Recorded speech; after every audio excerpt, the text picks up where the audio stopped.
I've been getting a lot of questions about FSAs and HSAs and if they really help you save on taxes. Short answer is yes. But before we really get into the ins and outs, let's break down what an FSA is and what an HSA is and understand the difference. Hi, I'm Chelsea Day CPA and welcome to Tax Smart Life, the channel where we learn about all things taxes and learn how to decrease your tax liability, aka save on taxes, and increase the cash that you have so you can have more money to spend on the things that you love. So what's an FSA? An FSA is a flexible savings account. That is an account where you're allowed to put money into it pre-tax for medical related expenses.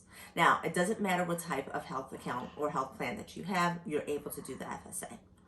For instance, let's say you have $2,000 that you put into your FSA and you make $50,000 a year. That means that you're only getting taxed on $48,000 because that $2,000 is tax-free. One thing that you should note with an FSA though is that it's use it or lose it. If you don't use the FSA in that year, it's gone. So that is one of the downfalls, but it's great because once again, this is money that you're able to use on qualified medical expenses pre-tax. Now we have an HSA. Now the HSA is very similar to the FSA, but much better, and it stands for Health Savings Account. One thing to note, with an FSA, you can use it with any medical plan. However, with an HSA, you have to have a high deductible health plan. So that means that, when they talk about the deductibles, it's one of those accounts. But there's several benefits that come along with it. Unlike the FSA, which is use it or lose it, with the HSA, you can carry this amount over year after year after year. Now, it does have limits. As an individual, you can put in $3,650 for 2022. And for a family, you can put in $7,300. Now, this is for 2022. The amounts typically change every year, so make sure that you are checking what it is in the year that you are looking at investing into the HSA. Now, once again, this is pre-tax money. And I mentioned that you could carry it over year over year. Another benefit with this is you can invest this money. So you can go to different providers, I'll say Fidelity for instance, and go to them and say, hey, I would like to have an HSA account and invest this money. And as it grows tax-free. And you're able to even use it tax-free as long as it's being used for health-related qualified expenses. We're going to get into what some qualified expenses are a little later, but I wanted to kind of highlight it does have to be qualified medical expenses.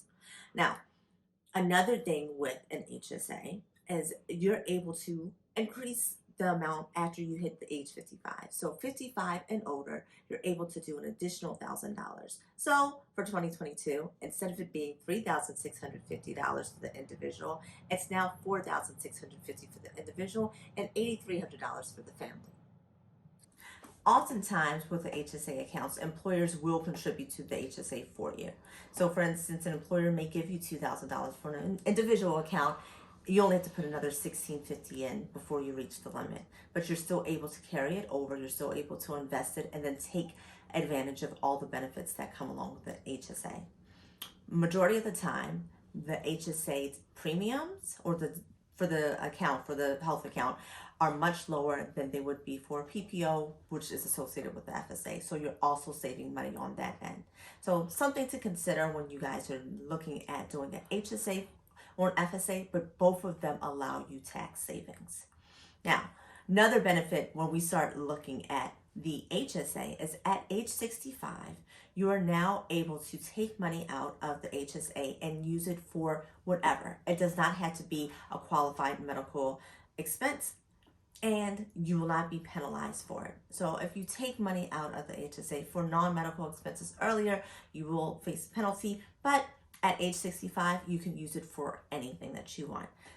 One thing you have to note is that you would pay ordinary income tax, so that's just regular taxes on the amount that you use for non-medical, but as long as you continue to use it for medical related expenses, it stays tax-free. I know I've been saying qualified medical expenses, and you guys are probably wondering what those are. So of course, we know that there are going to be things like hospital visits, doctor visits, dental visits, but there are several other things that are also considered qualified medical expenses that you can use your FSA or your HSA for.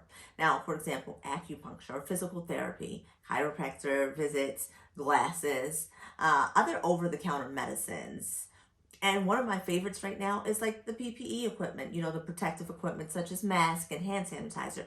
Those are considered qualified medical expenses for HSAs and FSAs under the IRS. Now, there are times that with a doctor's note, you're able to go and maybe do a weight loss program or get massages, and there are other things that may qualify under there as well. I'm going to put a link in here so you guys can go and check out some of the things that they have as listed as qualified medical expenses, and then also they'll have the things that are not qualified medical expenses. But you guys make sure you're taking advantage of this.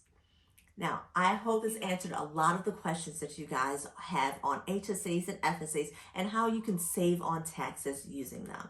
Once again, HSAs carry over year. It is a big thing to help you keep more cash in your pocket and make sure that we're being tax efficient. Now, you guys, I want to ask that you guys like and subscribe to the channel for more tips on how you can save on taxes and start to create a tax smart life. If you're not already following me on Instagram, check me out on Instagram, Chelsea J CPA, and then also make sure you guys visit Tax Smart Life. Join our free community. We have good conversations to make sure that we are all living a tax smart life. Until next time.